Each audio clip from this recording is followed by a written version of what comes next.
The Japanese Bunka Knife.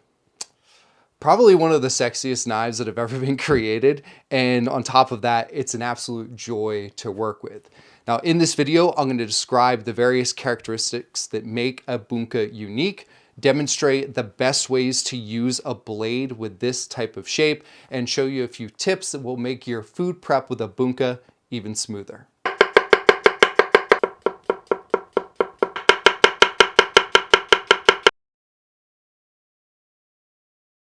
What's up, y'all? I'm Chef Brandon with Cutlery and More, and I collect knives. I've been collecting them for over a decade. I've amassed about 94 in my collection. And although the bunka is newer to the various styles of knives that I have all over this room, I must say that it is quickly become one of my favorites and my go-to for everyday prep. Is it bunka or bunka?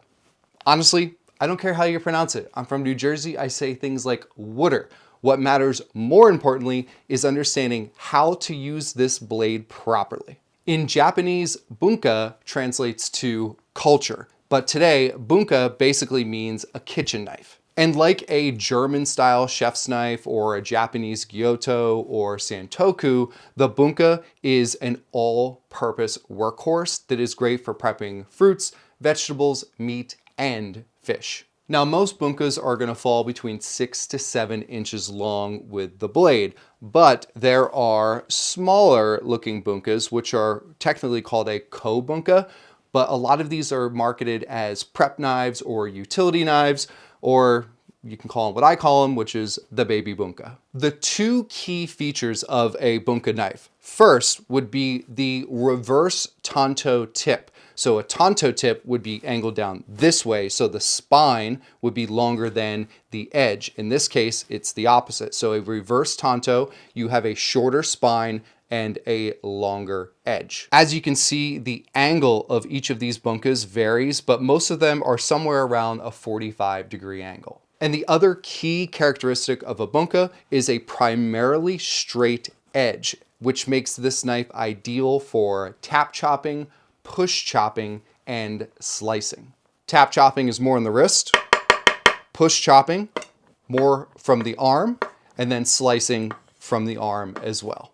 Let's get started with some tap chopping. Now, with the tap chop, you want to be able to use every part of the blade, but the firmness of the product that you're cutting is going to determine what part you'd like to use. For softer ingredients, you want to use the tip. For medium, the middle, and then for firmer ingredients like a carrot here, you would use the base of the blade. For something like an onion or a cucumber that's decent size but not very firm, you can use the middle of the bunka.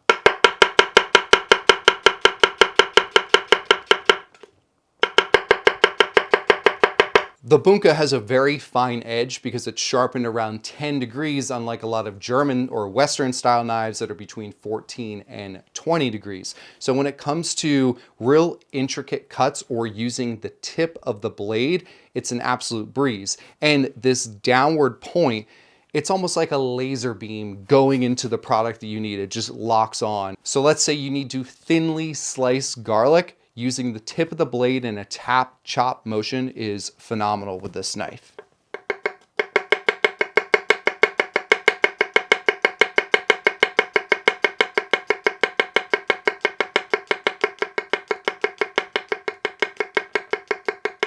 Quick tip with a bunka. Since the edge is very straight compared to a lot of other knives, if you put it on an angle on your cutting board, you'll see that it's basically flush. So you can use the bunka almost like a bench scraper. Put it on a slight angle, and then you can just push your product up onto the knife, and then you can go right into your pan for cooking or move into a mise en place container. So as I said earlier, the tap chop is more in the wrist, whereas the push chop is kind of your entire arm. And the bunka, because of just the feel of this blade, it's like an extension of your arm. It's absolutely amazing. So for the push chop, you're basically going to come into the product on an angle where you're basically slicing at the same time. So you come in, down, and you push through. Now, I would much rather see someone doing the push chop with confidence, going nice and slow, taking their time, with precision than tap chopping super fast and having uneven cuts, not being confident, and having the fear of filleting off the front of their finger. Not fun. For larger jobs, a bench scraper is definitely a lot better to have than using the side of the knife, and it's a lot safer too, just saying. Something like a cucumber is phenomenal for either tap or push chopping. It's basically whatever you're comfortable with. This is the push chop.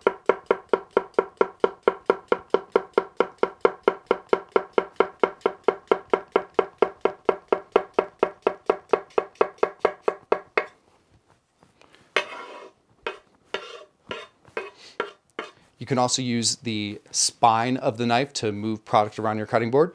And here's the tap chop.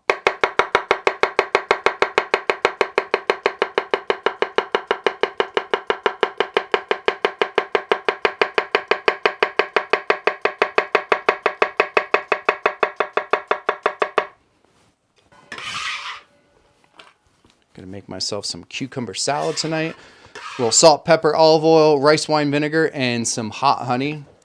Anytime you're working with a product that starts to get more than an inch, 2 inches above your cutting board, the tap chop starts to open up the door for disaster. Just being totally honest with you, the further away you come from the cutting board, the harder it is to aim when you're coming back down. So if you have something like cabbage and you're making slaw and you want a fine slice, then you can either do that, you can slice, which is going to take a little bit more time, and you're moving the blade a lot more.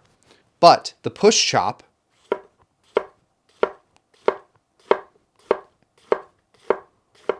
is a great way to get even cuts. Take your time. You come up, you aim, you press down. Come up, you aim, you press down. You don't have to start your downward push until you're already into the product. So if you're still getting to learn a knife and developing your skills, I highly recommend focusing on the push chop for these types of products whenever you're using a bunka. And finally, slicing is an absolute joy with a bunka knife. Take advantage of the tip, okay, for two different things. One, it's just, again, a laser beam. It can hone in on the end of the product that you need to work with, and then you can just pull right through.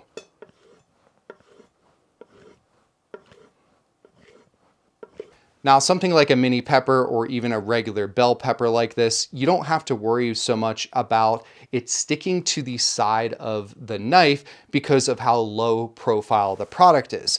Now, if you're used to using a santoku knife or any type of knife that has the hollows on the side of the edge, good luck finding that on a bunka. It's most likely not going to happen. So instead, you can get one that has the hammered finish. These little divots with these air pockets prevent product from sticking as much, or in some cases not sticking at all.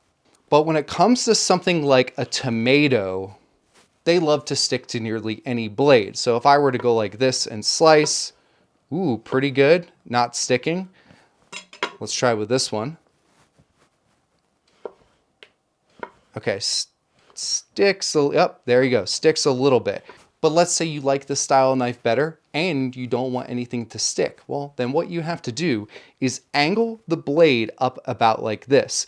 And what you're gonna see is that tip of the blade is going to cut through the product.